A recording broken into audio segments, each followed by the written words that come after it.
Hello everyone, welcome to Olive Board. और आज हम लोग हमारा जो सेशन इसको आगे बढ़ा रहे हैं और बेस्ट एमसीक्यूज की बात करेंगे। 500 जो सीरीज चल रही है इसमें हम पीपीवी के कुछ क्वेश्चंस को डिस्कस करेंगे। तो स्टार्ट करते हैं सेशन को। और अभी सबसे पहले हर दिन की तरह मैं आप लोग को जैसे बताता हूँ कि आपको क्या करना है। सेशन को पहले लाइक कर देना है और फिर शेयर कर देना है। यदि आपने अभी तक सेशन को लाइक नहीं किया तो कर दीजिए। ये ऑलिव बोर्ड का मोबाइल एप्लीकेशन है, इसको डाउनलोड करना। यहाँ पर आपको मिलेगा free content, right. Free content मिलेगा बहुत सारा, बहुत कुछ। उसके अलावा आपको यहाँ पर क्या मिल जाएगा? फ्री कंटेंट के अलावा आपको मिलेंगी कुछ फ्री क्लासेस और free test. Olive Board JAIIB CAIIB का हमारा यूट्यूब चैनल है, इसको सब्सक्राइब करना अगर आप चाहते हैं कि हमारे चैनल के सारे नोटिफिकेशन ऑन टाइम आपको आपके डिवाइसेस पर मिलते रहें। तो आप इस बेल आइकन को प्रेस कर दीजिएगा। और अगर आपको और ज़्यादा जानकारी चाहिए, फॉर मोर इन्फॉर्मेशन आप विजिट कीजिए हमारी इस वेबसाइट पर www.oliveboard.in पर। चलिए, तो हम बात करते हैं transfer of money made to a country from any foreign country is known as. मतलब जो ट्रांसफर होता है पैसे का किसी कंट्री से किसी दूसरी फॉरेन कंट्री में, उसको क्या बोला जाता है? Domestic remittance, internal remittance, inward remittance, national remittance. मतलब ट्रांसफर होगा मनी का किसी कंट्री में, मतलब जैसे इंडिया में किसी फॉरेन कंट्री से, उसे हम क्या बोलेंगे बताइए? हम्म।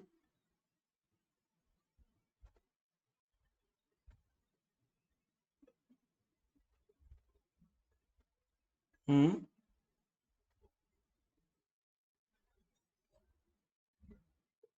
हम्म।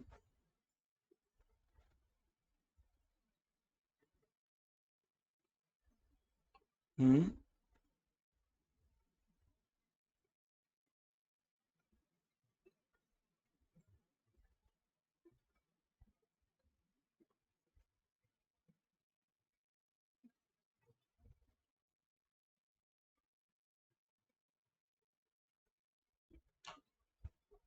इसका करेक्ट आंसर होगा इनवर्ड रेमिटेंस। मतलब हमारे देश में आ रहा है, इसे हम इनवर्ड रेमिटेंस बोलेंगे। चलिए अगला क्वेश्चन देखें। आइडेंटिफाई कीजिए type of letter of credit को जहां पर अमाउंट फिक्स है और उसे हम रिन्यू भी कर सकते हैं जरूरत पड़ने पर, जब हमें जरूरत पड़ेगी जल्द से जल्दी, और बिल्स हैव बीन पेड। वो कौन सा हमारा लेटर ऑफ क्रेडिट का टाइप होगा? Confirmed letter of credit, with recourse letter of credit, revolving letter of credit और back to back letter of credit. बताइए इसका करेक्ट आंसर क्या होगा?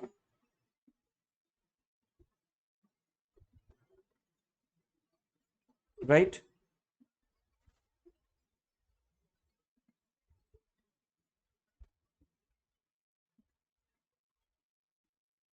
हम्म।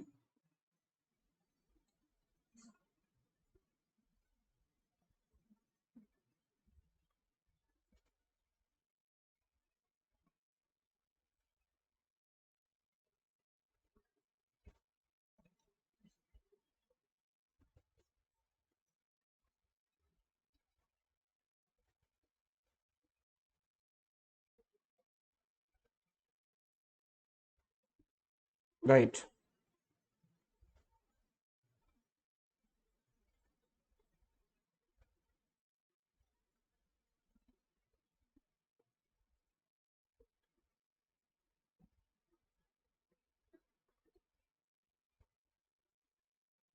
Okay, correct answer would be option number C. ये revolving letter of credit होता है जिसमें amount जो होता है फिक्स होता है और उसे हम रिन्यू कर सकते हैं जैसे ही जरूरत पड़ती है हमें, उसके हिसाब से। अगला, अमित एंगेज है Amit engages business Vignesh as a clerk to collect money for him. Amit ने एंगेज कर रखा है विग्नेश को कि वो क्लर्क की तरह काम कर रहा है और मनी कलेक्ट करता है उसके लिए। विग्नेश फेल हो जाता है account for some receipt and Amit calls upon him to furnish a security for his due accounting. मतलब क्या होता है, कुछ बिल्स वो ला नहीं पाता है, रिसीट होते नहीं है, तो बोलता है कि जो ड्यू है अकाउंटिंग का वो आप उसे फर्निश करो। Tarun gives his guarantee for the Vignesh due accounting. और जो तरुण होता है ना, वो यहाँ पर गारंटी देता है बिगनेश की अकाउंटिंग की। Amit does not inform Tarun of Vignesh previous misconduct. और अमित जो होता है ना, वो यहाँ पर तरुण को नहीं बताता बिगनेश के पुराने कुछ मिसकंडक्ट के बारे में, और बिगनेश आगे चल के डिफॉल्ट या डिफॉल्टर बन जाता है। तो गारंटी अगर हम माने तो ये वैलिड होगी, गारंटी इनवैलिड होगी, गारंटी इरेगुलर है, या फिर वॉइडेबल होगी इन टेंस ऑफ अमित के केस में, मतलब अमित के लिए ये वॉइडेबल होगी, अमित को इसे मानना होगा। हम्म। हम्म।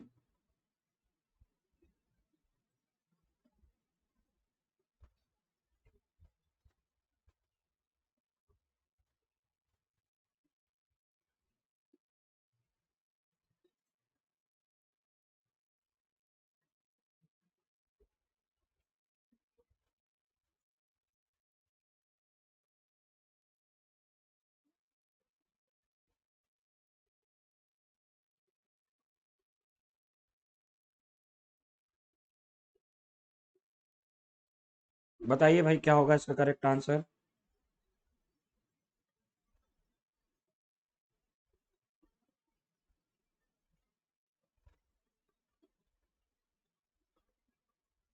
करेक्ट।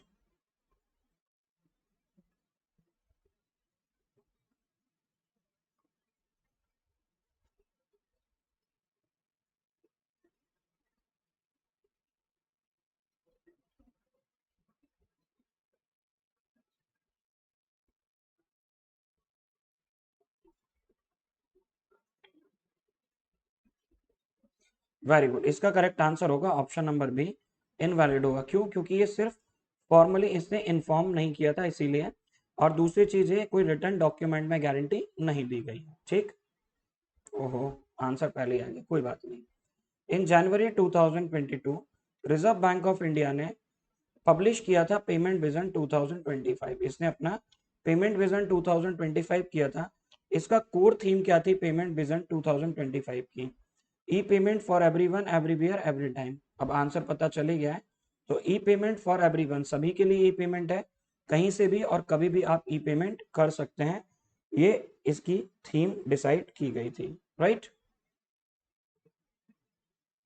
हम्म।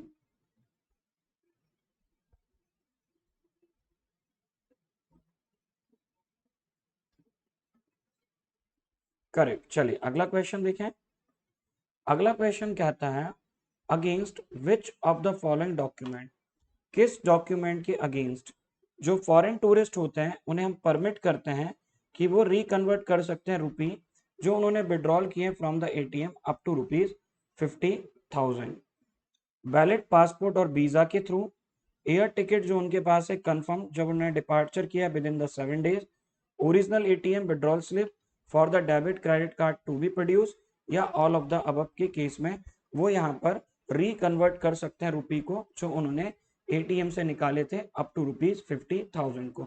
तो किस डॉक्यूमेंट के बेसिस पर उन्हें परमिट किया गया कि वो रिकन्वर्ट करेंगे रुपी को, बताइए। Hmm.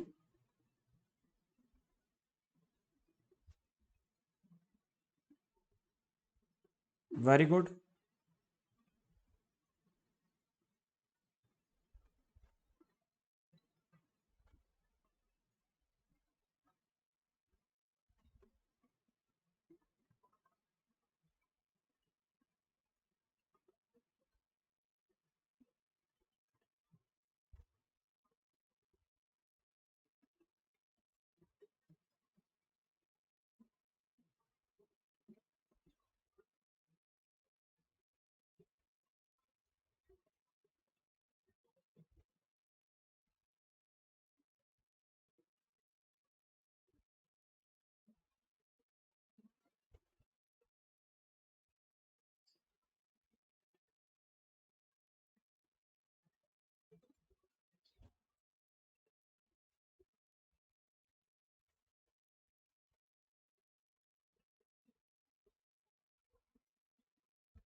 Very good, correct answer होगा इसका सारे डॉक्यूमेंट। एक तो वैलिड पासपोर्ट और वीजा होना चाहिए, एयर टिकट जो कंफर्म है कि आप विद इन 7 डेज जाने वाले हो, ओरिजिनल एटीएम विड्रॉल स्लिप आपके पास होनी चाहिए, तभी आप रिकन्वर्ट कर सकते हो रुपी को जो आपने विड्रॉल किए कहाँ से, एटीएम से। अगला क्वेश्चन कहता है which of the following terms are not correctly matched, इनमें से कौन सा टर्म जो है वो करेक्टली मैच्ड नहीं है। एक्सपैट्रिएट स्टाफ एक पर्सन होता है जो प्रोविडेंट सुपर एनोटेट करता है पेंशन फंड को जो मेंटेन करते हैं आउटसाइड द इंडिया, उसके प्रिंसिपल एम्प्लॉयर जो कि outside the India. Foreign portfolio investor वो पर्सन होता है जो रजिस्टर्ड होता है in accordance with the provision of securities exchange board of India SEBI, foreign portfolio investor regulation के under. Full fledged money changer वो मनी चेंजर होते हैं जिन्हें ऑथराइज किया गया है कि वो परचेज कर लें फॉरेन एक्सचेंज को फ्रॉम नॉन रेसिडेंट्स जो कि विजिट कर रहे हैं इंडिया में। नॉट परमानेंटली रेसिडेंट वो पर्सन होते हैं जो रेसिडेंट आउटसाइड द इंडिया होते हैं, who is citizen of India, मतलब वो रहते तो विदेश में पर वो सिटीजन है कहाँ के, इंडिया के। तो आपको ये बताना है कौन सा करेक्टली मैच्ड नहीं। हम्म।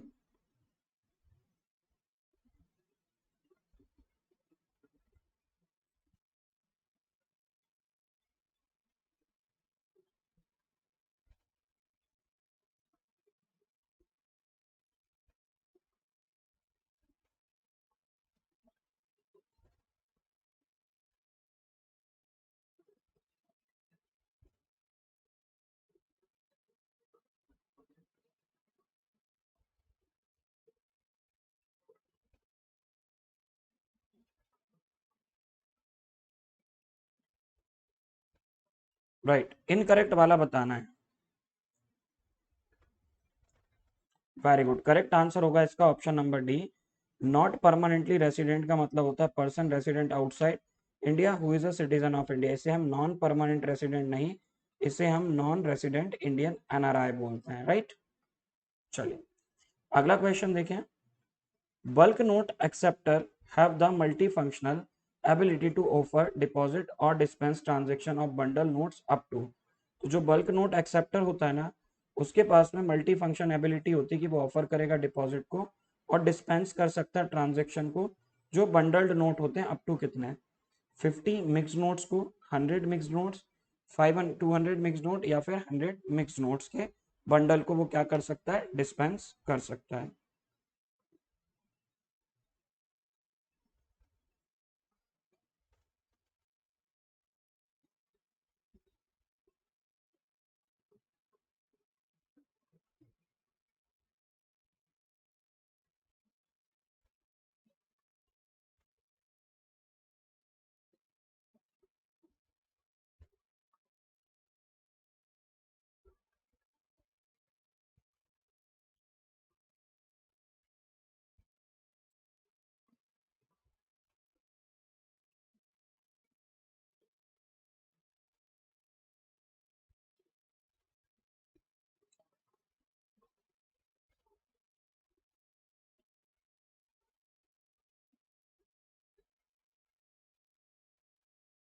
बिल्कुल, इसका करेक्ट आंसर होगा 200 मिक्स नोट्स को एक साथ ये क्या कर सकता है, डिस्पेंस कर सकता है, ठीक है, जिसे हम बल्क नोट एक्सेप्टर बोलते हैं। चलिए अगला देखें।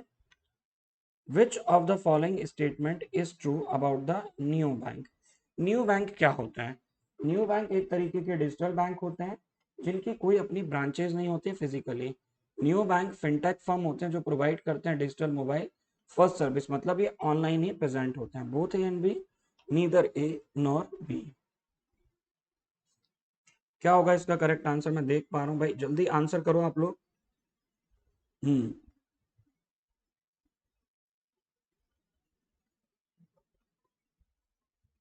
राइट।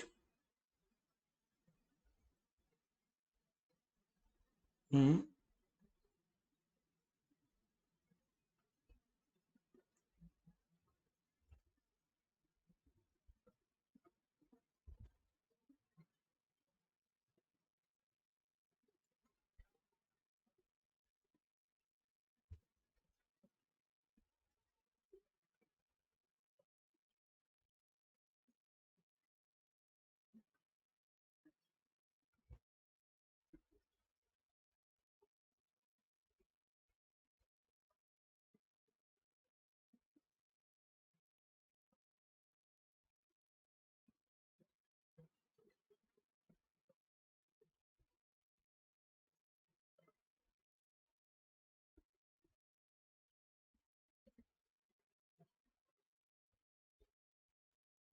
राइट, इसका करेक्ट आंसर होगा ऑप्शन नंबर सी। दोनों ही सही है, एक तो फिजिकल ब्रांच नहीं होती है और साथ ही ये फिनटेक फर्म होते हैं। अगला क्वेश्चन क्या कहता है भाई, which one of the following statement is true. इनमें से कौन सा स्टेटमेंट ट्रू है, किसके रिलेशनशिप में, लेटर ऑफ क्रेडिट के रिलेशनशिप में। जो ऑब्लिगेशन होता है बैंक का to pay under a letter of credit, ये प्राइमरी है, कि बैंक की जो ऑब्लिगेशंस हैं कि लेटर ऑफ क्रेडिट के अंडर, ये प्राइमरी है। Obligation of bank to pay under a letter of credit is secondary. जो ऑब्लिगेशंस होती है बैंक की कि वो पे करेगा लेटर ऑफ क्रेडिट, वो सेकेंडरी है। Obligation of the bank to pay under the letter of credit, ये को डिपेंडेंट होती है बायर के साथ में या फिर नन ऑफ द अबव। बताइए करेक्ट आंसर क्या होगा। हम्म,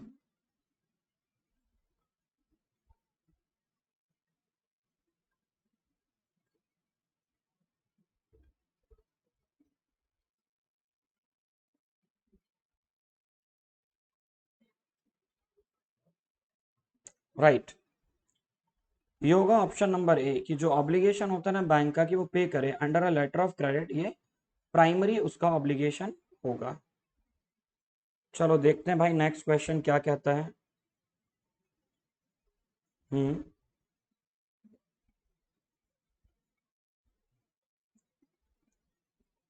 Which one of the following statement is not true about the non-resident ordinary account scheme?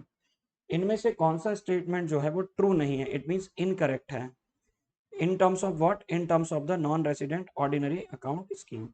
कोई भी person who is an resident outside India and a foreign national of non Indian origin visiting India is eligible to open a non-resident ordinary account.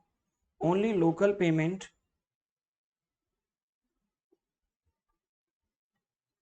Only local payments and transfer to the other non-resident ordinary accounts are permissible debits. Recurring deposit are not permitted under the non-resident ordinary account or none of the above.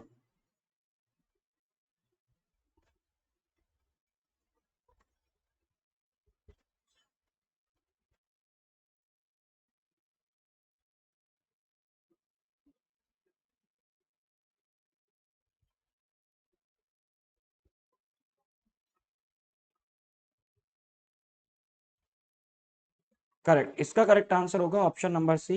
Actually इसमें RD जो होता है ना, ये permitted होता है under NRO account. Clear,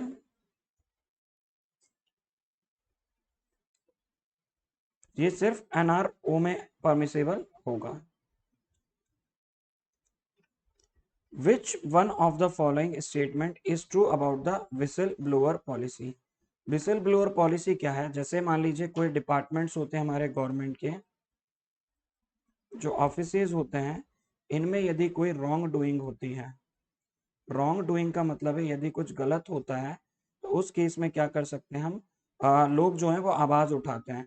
जो आवाज उठाने वाले लोग होते हैं उनको हम विसल ब्लोअर बोलते हैं। तो ये विसल ब्लोअर पॉलिसी उनके लिए बनाई गई ताकि उनको सेफ रखा जा सके। राइट,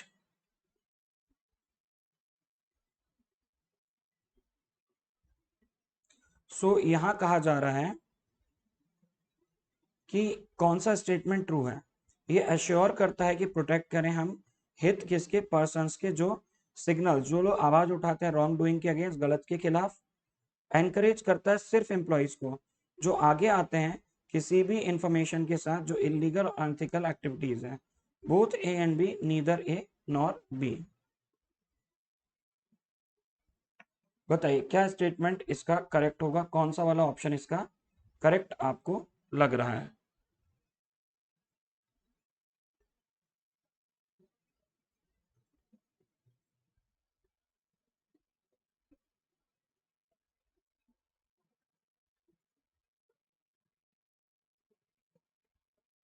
करेक्ट,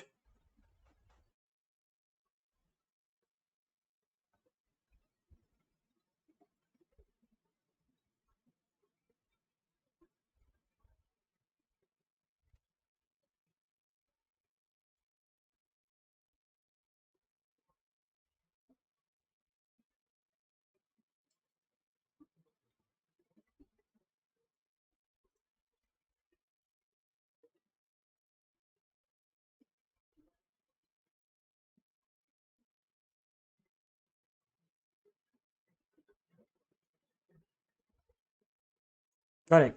इसका स्टेटमेंट क्या होगा? करेक्ट, करेक्ट स्टेटमेंट है ए, कि ये जो है ये किसके एश्योर में, ये एश्योर करती है कि जो हमारे इंटरेस्ट होता है किसका, उन पर्सन्स का जो लोग रॉन्ग डूइंग के अगेंस्ट आवाज उठाते हैं।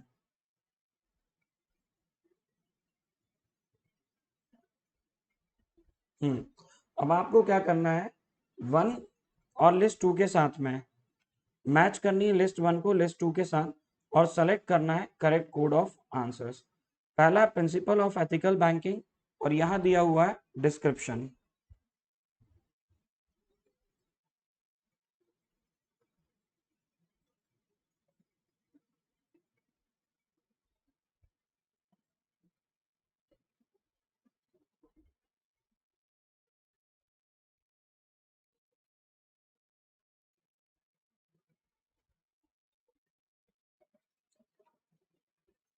Integrity, to keep its customer clearly update about their rights and obligation. Neutrality, to refrain from any kind of the biased behavior. Reliability, no intention to treat the business partner in any immoral way.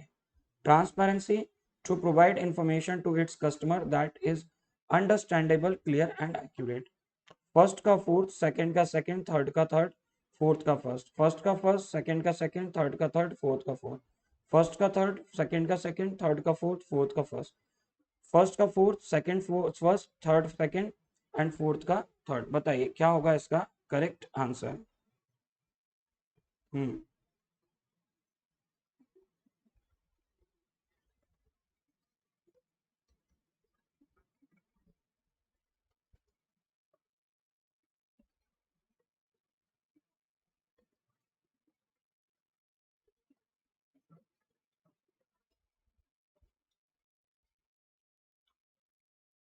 Integrity, neutrality, reliability, transparency.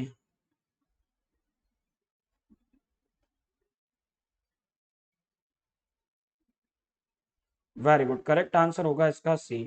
First का third, second का second, ये neutrality same ही हो जाएगा। फिर first का हो जाएगा आपका थर्ड। इंटीग्रिटी का मतलब होता है no intention to treat business partner in an immoral way. Correct.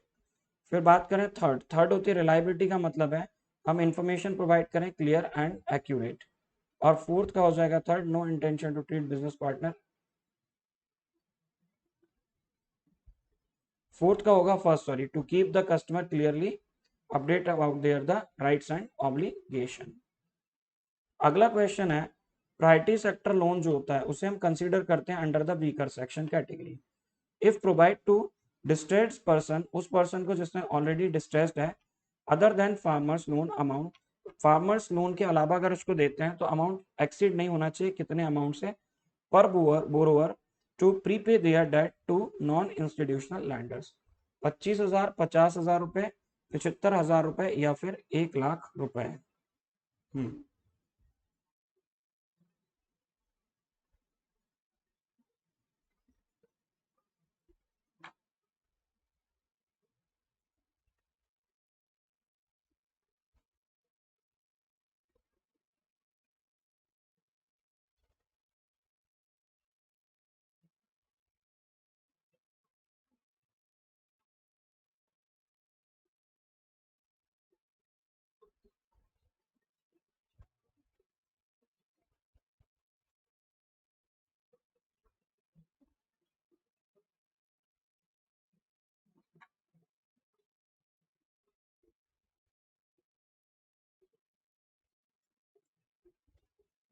Right, correct answer है इसका ऑप्शन नंबर डी। यदि आप डिस्ट्रेस्ड कस्टमर को लोन देते हैं, वो लोन अमाउंट 1 लाख से ज्यादा का नहीं होना चाहिए पर बोरोवर। अगला क्वेश्चन क्या कहता है भाई, द सेंट्रल इंफॉर्मेशन कमीशन जिसको हम सीआईसी के नाम से जानते हैं, वो इम्पोज कर सकता है penalty of ₹250 for each day till the information is furnished. ये हमारा क्वेश्चन है आरटीआई एक्ट के under, subject to a maximum of rupees कितना, यदि पार्टीज को अपॉर्चुनिटी दी जाती है सुनने की, मतलब सेंट्रल इंफॉर्मेशन कमीशन उस डिपार्टमेंट पर पेनाल्टी लगा सकता है जिसमें ये इंफॉर्मेशन नहीं दी जा रही, तो ₹250 पर डे लगाएगा, और मैक्सिमम कितने रुपए तक की ये लग सकती है पेनाल्टी। इसका करेक्ट आंसर होगा ऑप्शन नंबर बी, ₹25,000 तक की। Which of the following statement is not true about the agricultural term loan? Agricultural term loan के संदर्भ में कौन सा स्टेटमेंट ट्रू नहीं है?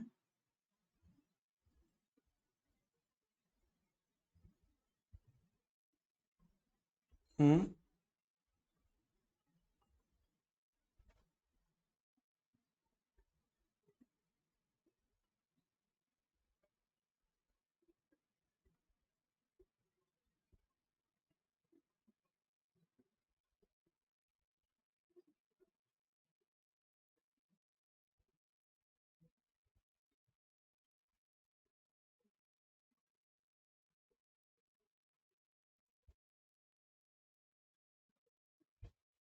ओनली मार्जिनल और स्मॉल फार्मर्स जो होंगे उन्हें एग्रीकल्चर लेबरर जो होंगे वही एलिजिबल होंगे लोन के लिए।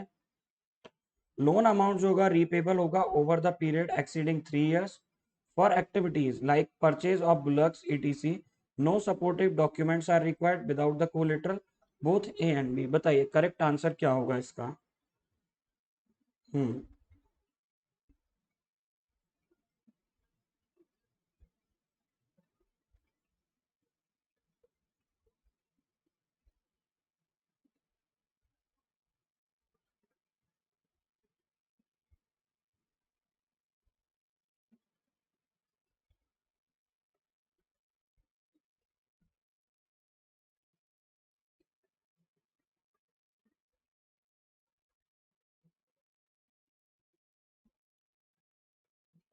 Correct, the correct answer would be, ये जो होगा ना इसमें मार्जिनल स्मॉल फार्मर्स और एग्रीकल्चरल लेबर्स ही एग्रीकल्चरल टर्म लोन के लिए एलिजिबल होंगे। चलिए इसी के साथ हम सेशन को एंड करेंगे।